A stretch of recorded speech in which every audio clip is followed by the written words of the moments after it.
السلام علیکم ګران کتونکو، زه عبدالله شیرین یو بیا ستاسو را ستاسو په درنه خدمت کې حاضر یم. دا وخت د سواد فیصله کې موجود یم او تاسو کتای شئ چې په ګڼ شمېر تعداد خلک راغلی دی او دغه یوه مطالبه لري چې کوم بلونو کې ټیکسز راغلي دي او خلکو پسې ډېر زیات بلونه راغلي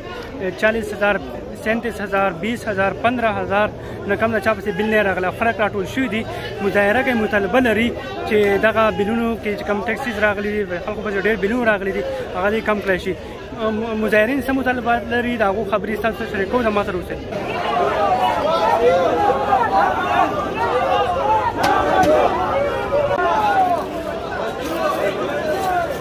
حال کې موږ دا قوم موږ یو اواز وکړو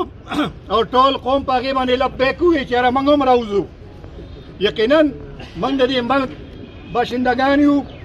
د دې ملک محب وطن یو. دا ملک زمونږ دی، دا خاوره زمونږ ده. که په دې باندې دوی والا څوک د پاکستان ورکوي او که څه بل څه نوم ورکوي، خو دا خاوره او دا ملک زمونږ دی. موږ تپوس کوو چې 5 ارب روپۍ مفت بجلي څوک استعمالوي؟ دا زبردست خبره ده. د هغو خلکو بیل زمانه ولې اخیستی کېږي؟ زه ټیکس ورکوم، په هر شیز کې زمانه ټیکس علي، که اوړه دي، که غوړي ده، که چیني ده، که چای دی، که هر د صابون ته، که د هر څه شی ته کور ته راوړي، نو ستا نه مخکې ټیکس کټ شوی دی. په اربونو روپۍ خلک دا ټیکس ورکوي. دا ټیکس په موږ باندې د حکومت دی او موږ یې ورکوو، خو په حکومت هم فرض دی. حکومت د آرټیکل 8 نه واره تر 49 پورې دې آئین، د پاکستان آئین موږ له حقوق راکړي دي. دا آئین وایي چې تاله به روزګار زه درکوم، دا آئین وایي چې تاله به کور زه درکوم، دا آئین وایي چې تاله به تعلیم زه درکوم، دا آئین وایي چې تاله به صحت زه درکوم، تاله به پاکې اوبه زه درکوم. دا د دې قام، د دې وطن، د دې د شهریانو حق دی. آیا موږ تپوس کوو دا سهولتونه دې قام ته حاصل دي؟ نه. موږ تعلیم په خپلو پیسو کوو که نه کوو؟ زمونږ علاج په خپلو پیسو دی که نه دی؟ زمونږ کور موږ ځانه په خپله جومپړی رغو که نه رغو؟ موږ ځان له نور داسې د ژوند روزګارونه دا په خپله پیدا کوو که نه پیدا کوو؟ نو که موږ روزګار هم پیدا کړو، بیا راپسې هم محکمې لګېدلې وایي ماله به نور ټیکس راکړې.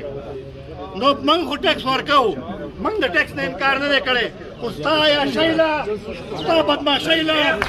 صحیح خبره ده. تاسو ګاډو له ته په 15 کروڑو روپو په ګاډو کې زما ایسي ګرځي. دا دې ماله څه کوي؟ زما ډي سي په 15 کروڑو په ګاډي کې ګرځي. زما ممبر چې دی، زما وزیر چې دی، د 10 کروڑو روپو په ګاډي کې ګرځي. پکاره دی خو زه خدمت ته راغلی یم. دې تنخواه ولې علي، دې مراعات ولې علي، دې ګاډي ولې علي؟ پکار دا دی چې د عمل غریب دی، موږ وایو چې غریب دی، نو بیا دا عیاشانې به کې ولیدي. دا زور به زما غریب ته راځي. دا ظلم نه په فلسطین کې شوی دی، نه په مقبوضه کشمیر کې شوی دی، دا ظلم نه په افغانستان کې شوی دی. کم ظلم معاشي طور موږ تباه او برباد یو. الله دې دا حکمرانان تباه او برباد کړي. خپله هم خیراتیان دي او ټول قوم یې خیراتیان کړو، خلک یې تباه او برباد کړو.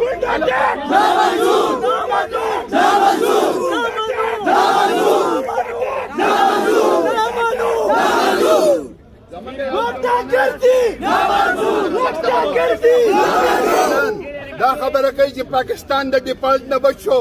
الله تباه برباد کا، هر سړی ډیفالټ شو، هر بچی 2.5 لک روپۍ مقروض شو. دوله شرم پکار دی د افغانستان نه. لاړ شي په افغانستان کې ډالر په 80 روپۍ دی او په دې پاکستان کې په 314 روپۍ دی. لاړ شي افغانستان چې 40 کاله پکې بارود ورېدلي دي، نن هلته کې چینی ارزانه ده. الله تباه کا، په 14,000 روپۍ د غوړي بورې لګېدل ده، په 8,000 روپۍ د غوړو ټیم لګېدل دی. نن چینی ته وګورې 9,500 روپو ته ورسره. الله تباه کو حکمرانانو، الله د باندې خپل قحط راځي.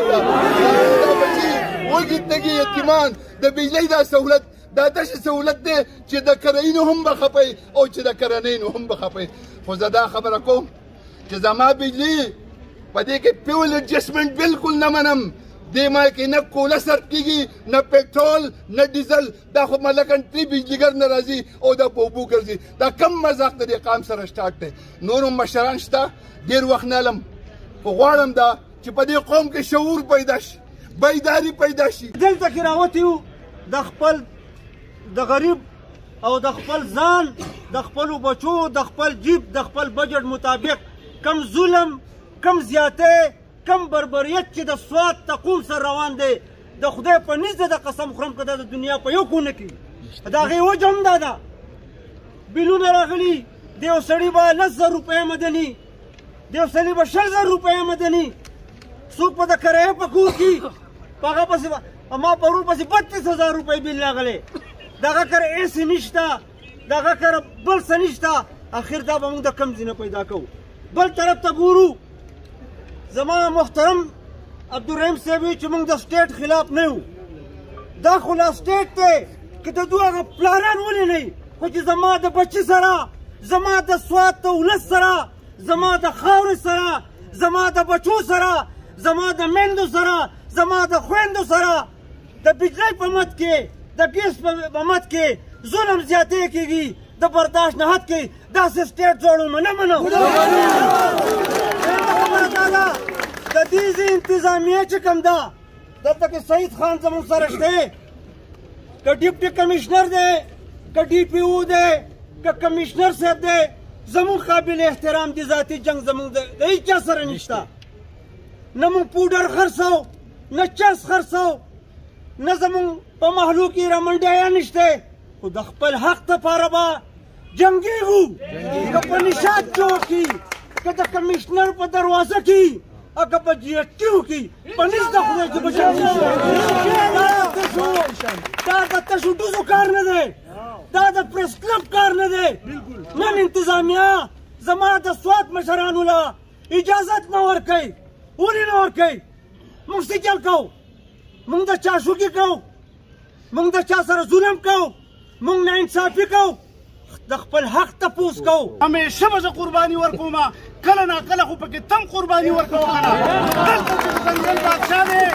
دلته چې کوم په دې ملک باندې قابض خلک دی دلته چې کوم په دې صوبه قابض خلک دی په دې ډیویژن او قابض خلک دی هغو 90,000 ګاډي مفت پیټرول سیزي زور د غریب ولس نه وباسي د 25 کروڑ عوام نه وباسي دلته ایلیټ کلاس خلک دی دلته لوور کلاس خلک دی دلته میډل کلاس خلک دی میډل کلاس تباه او برباد دی لوور کلاس تباه او برباد دی او د ایلیټ کلاس په هر وخت کې مزي نو چیرې خو دا ایلیټ کلاس هم قرباني ورکوي که نه نن د افسوس خبره ده زما د وطن بجلی ده زما د اوبو پیداوار دی د دې خیبر پښتونخوا پیداوار دی هغه بجلی زموږ نه په 1 روپۍ په 2 روپۍ یونټ والي او په 60 روپۍ به موږ واپس را خرڅوي پخوا به داسې کار و